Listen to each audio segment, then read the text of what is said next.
Welcome. In front of me is a SHARP Aquos D10, and today I'll show you how to transfer photos or videos from the phone to SD card and vice versa. So to get started, I'm actually going to take a photo so I have something to transfer.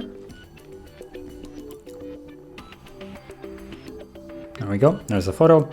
And now let's go into the Files app. So let's find it, it's right here, Files. And let's just tap right on here, and you will see the SD card. You can just tap on it, and it will show you basically all the things that are on the SD card.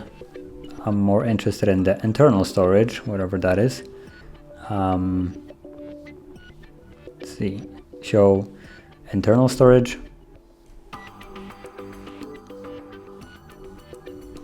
Okay, so there it is. Once you select it, it appears right here.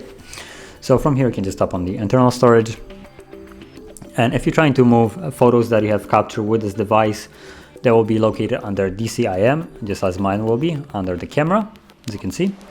Videos should also be here, just in a different folder. If you're looking for screenshots that you have taken with the device, they will be under pictures. And music downloads or music, movie, stuff like that are usually placed there by a person. So if you have placed some kind of music or movies in there, you will know where they are.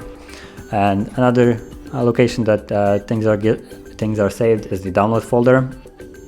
So if you tend to save images from the Chrome, like web browser or email, stuff like that, they will be located under the downloads folder.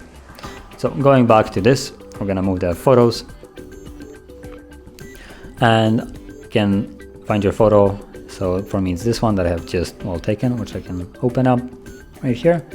And all you want to do is just select it by holding it. You can see that it has a check mark now. And if you have multiple photos, you would be just able to tap on them to add more.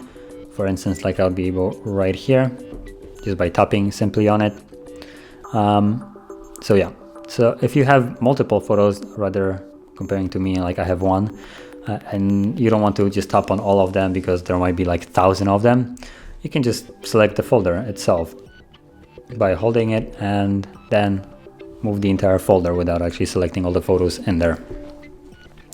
So once you have selected whatever it is that you want to move, tap on the three dots and you'll have the two primary options, which is copy and move.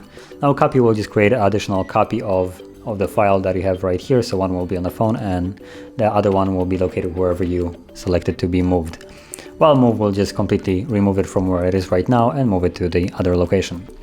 I'm gonna use the move option, and then it gives you the option move to, and I'm interested in moving it to the SD card, and I can just be copied right here. You can also create a new folder if you want to move it to a more designated area. If you don't have a folder, for instance DCIM, where the photo originated from, you can always create it, but I won't really bother. Just move, and you should see a camera folder appear in the SD card. So there it is, there's the camera folder with the photo that was previously visible in there. So that is how you remove photos, videos, or any kind of other file from one place to another. And if you found this video helpful, don't forget to hit like, subscribe, and thanks for watching.